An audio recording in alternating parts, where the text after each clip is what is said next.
Dans cette vidéo, on parlera des dipôles passifs. Un dipôle passif, parfois appelé récepteur électrique, est un dipôle qui transforme l'énergie électrique en d'autres formes d'énergie. Par exemple, un moteur électrique transforme l'énergie électrique en énergie mécanique et thermique. Un voltamètre transforme l'énergie électrique en énergie chimique et thermique. La caractéristique intensité-tension de ces dipôles passifs est un segment de droite ayant une pente R positive qui est sa résistance interne et une ordonnée à l'origine notée par E minuscule positive qui est sa force contre-électromotrice FCEM. Par conséquent, la tension aux bornes du dipôle passif est donnée par la formule UAB égale E plus RI. Notez que la force contre-électromotrice est la tension minimale nécessaire aux bornes du dipôle passif pour qu'il soit traversé par un courant. Notez aussi que cette formule est vraie si le courant traverse le dipôle passif de sa borne A à sa borne B.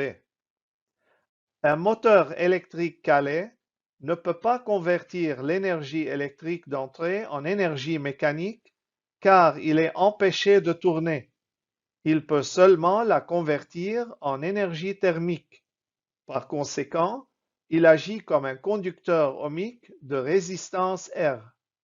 Dans ce cas, sa force contre-électromotrice est égale à 0.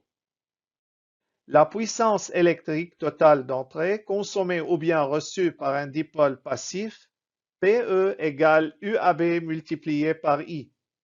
Si on remplace UAB par E plus RI, on obtient PE égale EI plus RI au carré. Cette puissance est formée de deux parties. Puissance dissipée par effet Joule due à la conversion en puissance thermique à cause de la résistance interne du dipôle passif, P dissipé égale RI au carré, et puissance utile de sortie fournie par le dipôle passif, PS égale EI. En utilisant les formules précédentes et celle du rendement eta égale puissance de sortie PS sur puissance d'entrée PE, on peut déterminer le rendement d'un dipôle passif. Pour cela, on remplace PS et PE par leurs expressions précédentes, puis on simplifie numérateur et dénominateur par I, et on obtient eta égale E sur UAB ou bien E sur E plus RI.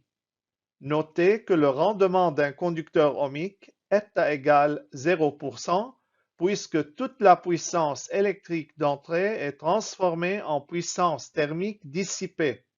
Ou bien, si on veut, puisque le numérateur E égale 0 dans la formule donnant eta.